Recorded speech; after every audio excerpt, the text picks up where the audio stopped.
All right, Rich Van Tassel back with you, continuing on with the Week 3 game picks.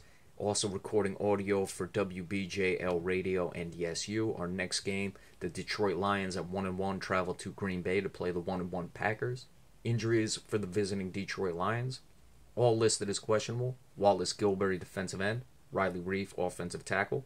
Kyle Van Noy, linebacker. Tyron Walker, defensive tackle. And Larry Warford, guard. For the Green Bay Packers, all are listed as questionable as well. Morgan Burnett, safety. Latroy Guion, defensive tackle. Dayton Jones, defensive end. TJ Lang, guard. And Clay Matthews, the linebacker. A lot is being made about the Green Bay Packers' inconsistency on offense. Minnesota has a very good defense who they played on Sunday night, so I'm not so sure that Green Bay is necessarily in as big of trouble as people would make it out to be. But certainly you have to keep an eye on it in this game. We're going to see if Ezekiel Ansah can get pressure on Aaron Rodgers. If they're able to do that, the Detroit Lions, that is, that will enable them to have success as it does any team. But especially against the Green Bay Packers, if their offense is struggling to the point people would have you believe, then certainly the more pressure you get on Aaron Rodgers, the more problems there are going to be. Now, if Wallace Gilberry can't go, he's another guy who can get pressure at the defensive end. Detroit had a very disappointing loss against Tennessee, a game they blew. We've talked about how well Detroit has been playing. They finished 7-2 last year, got off to a nice start, and I was expecting a little more than to have a fallback game against Tennessee the way they did. So they're going to be going to Green Bay against two teams that really want this one, a division game. Both teams at 1-1, chasing the Minnesota Vikings at this point. So we're going to see who's going to be able to come away with this one, and I would expect it to be the Green Bay Packers at home, because I think with all the questions about their offense, they're going to look to come out focused and sharp, and Detroit's going to have a bit of a hangover from that loss that they suffered at the hands of the Tennessee Titans. So I'm taking the Green Bay Packers to win the game 27-23. The next up is the Denver Broncos and the Cincinnati Bengals. The Broncos at 2-0, the Cincinnati Bengals at 1-1. The game is in Cincinnati. This is the first road game for the Denver Broncos this season, as well as the first home game for the Cincinnati Bengals. The injuries for the visiting Denver Broncos: Corey Nelson, linebacker, questionable. The rest are out: Virgil Green, tight end; DeMarcus Ware, linebacker; Donald Stevenson, offensive tackle; and Benny Fowler, the wide receiver, is questionable. For the Cincinnati Bengals, Darquez Dennard, cornerback, questionable. Eric Winston, guard, questionable. Tyler Eifert, the tight end, is doubtful. Now, Trevor Siemian, we have seen that he's been able to play. Certainly Cincinnati is a top-end defense, but so are the Carolina Panthers. Now, granted, the Carolina Panthers were week 1, so they may have been a bit rusty. We're going to see what Trevor Siemian can do here against Cincinnati, because the Colts defense is certainly nothing spectacular, where Siemian played well last week. No DeMarcus Ware could spell problems for the Denver Broncos, struggling to get pressure on Andy Dalton in this game. But Von Miller will look to pick up the slack in that regard. If Denver's defense keeps playing the way they've been playing, I see no reason they can't go on the road and get the victory.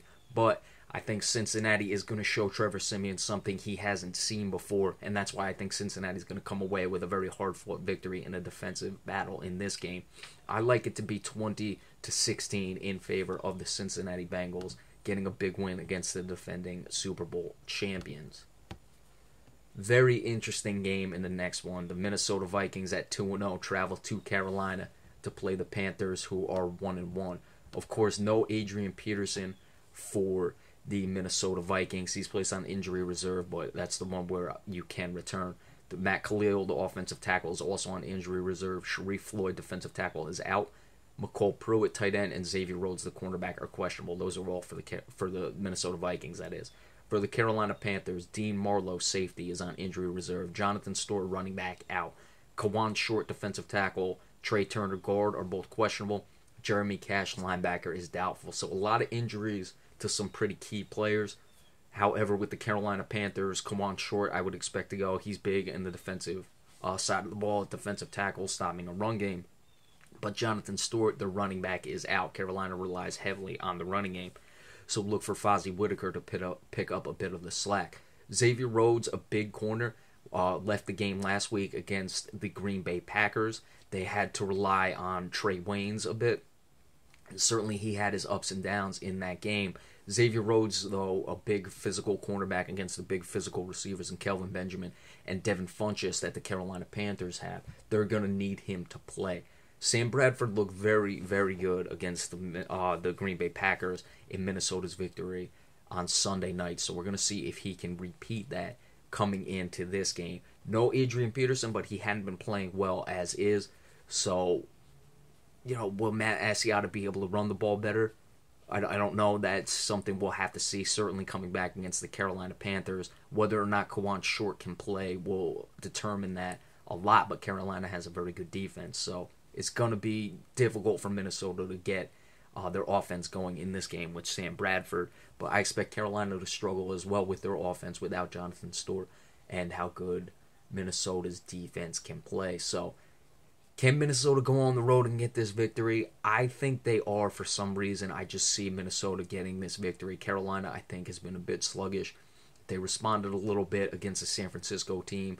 But remember, San Francisco was traveling, had a very tough travel, and Carolina was able to come away late in that game. But they were certainly having their difficulties early on with the 49ers in that game. So that's why I'm picking Minnesota to come away with a surprise victory in this one, 23-20. Next, the Los Angeles Rams traveling to Tampa Bay to play the Buccaneers. Of course, that Los Angeles to Tampa Bay is the West Coast to East Coast time travel. This game is being played later in the day, though, at 4 p.m. Eastern, so that will benefit the Los Angeles Rams in that regard. Normally, the 1 o'clock start for the West Coast teams is what becomes the difficult one. The injuries for the Los Angeles Rams. E.J. Gaines, cornerback, questionable. LaMarcus Joyner, defensive back, questionable.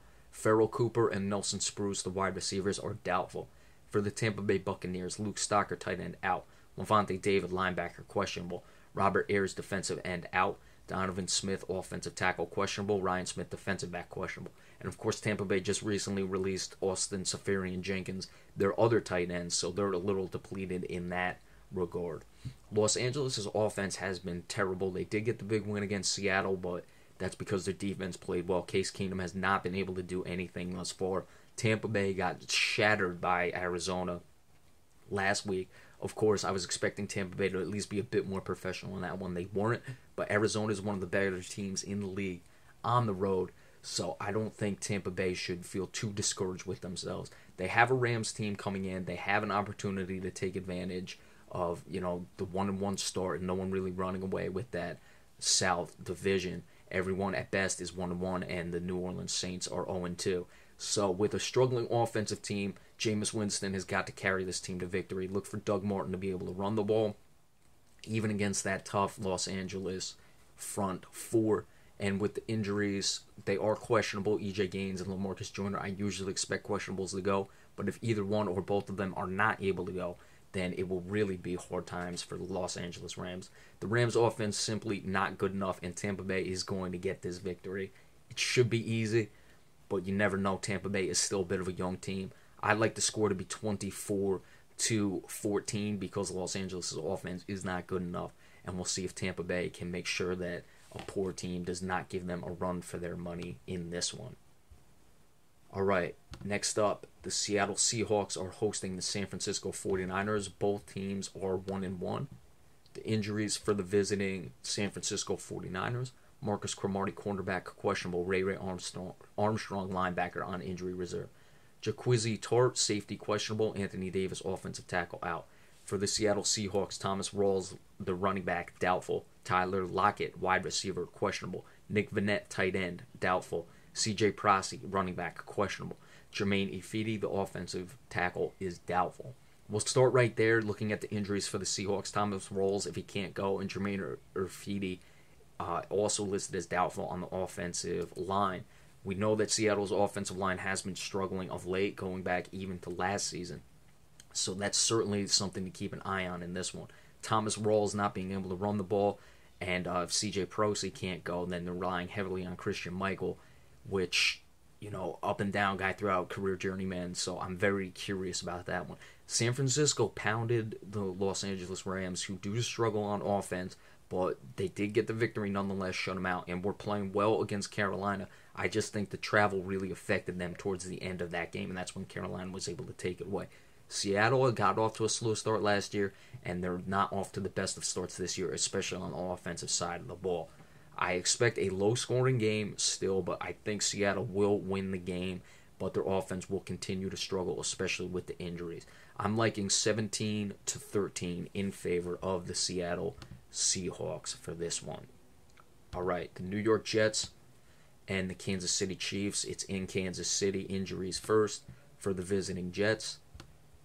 Brandon Marshall, wide receiver. David Harris, linebacker. Eric Henderson, linebacker, questionable. Bryce Petty, the quarterback, but he is a backup, is out.